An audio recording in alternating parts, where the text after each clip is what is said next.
Hello everyone, welcome to my YouTube channel and Facebook page. Viewers, আমরা যারা MS ওয়ার্ডের মাধ্যমে বিভিন্ন লেখাকে গোলাকৃতির করতে চাই বা বিভিন্ন শেপ দিয়ে তৈরি করতে চাই, ভিডিওটি শুধু তাদের জন্যই। আমরা কিন্তু অনেক সময় পোস্টার ডিজাইন বা লোগো ডিজাইন, বিভিন্ন ডিজাইনের ক্ষেত্রে বিভিন্ন লেখাকে বিভিন্ন শেপ দিয়ে তৈরি করতে হয়, কিন্তু আমরা অনেকেই জানি না কীভাবে এইগুলোকে শেপ দেওয়া হয়। আমাদের যেমন আমরা কাশীপুর ইয়াংস্টার ফিস ক্লাব মিডবার ফুটবল টুর্নামেন্ট, যে আমরা লেখাটাকে আমরা একটা গোলাকৃতির করেছি। আজ আমরা শিখবো এই ভিডিওতে কীভাবে আমরা এইভাবে এই গোলাকৃতির শেপটা তৈরি করলাম। তো বের যদি আমরা এইভাবে করতে চাই, তাহলে আমাদের শুরুতেই যে লেখাটাকে আমরা গোলাকৃতির করব সেই লেখাটাকে সিলেকশন করতে হবে।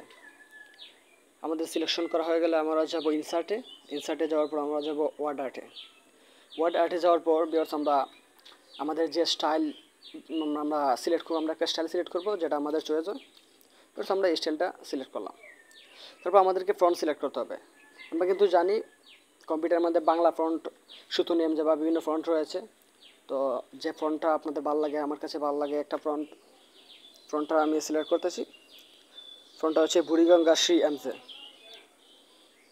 বুড়িগঙ্গা শ্রী এমজে ফ্রন্টটা আমি সিলেক্ট করলাম, দেন ওকেতে ক্লিক করলাম।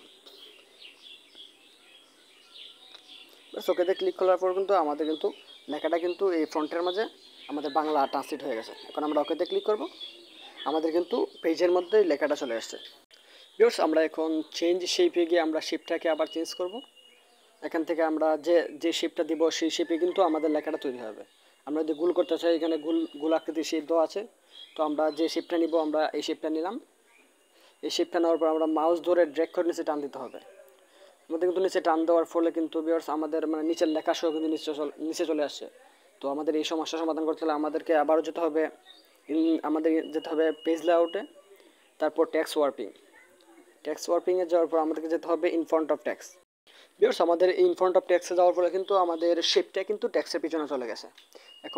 এখন কিন্তু আমাদের যে জায়গাটা আগে ফাঁকা বেশি ছিল, এখানে কিন্তু সেটা পর্যাপ্ত পরিমাণে চলে এসেছে। ভিউয়ার্স, আমরা যদি চাই আমরা এখন যে শেপটা নিলাম সেই শেপটার বিভিন্ন কালার চেঞ্জ করব। শেপটার মধ্যে বিভিন্ন গ্রেডিয়েন্ট দিয়ে আমরা কালার দিব, যাতে আমাদের ডিজাইনটা সুন্দর হয় বা আকর্ষিত হয়, সবাই দর্শকের চোখে সুন্দর লাগে। তাহলে আমাদেরকে শেপের উপর ডাবল ক্লিক করতে হবে মাউস দিয়ে, দেন আমাদের শেপ পিলে যেতে হবে। শেপ পিলে যাওয়ার পর আমরা এখান থেকে যে কালারটার উপর আমরা মাউস পয়েন্টার রাখবো, আমাদের কিন্তু লেখার মাঝে কিন্তু সেই কালারটা প্রোভাইড হবে। জাস্ট আমরা গ্রেডিয়েন্ট দিতে পারবো বা টেক্সট চার্জ দিতে পারবো। আমরা যে কালারটা আমাদের ভালো লাগবে আমরা সেই কালারটাই দেবো।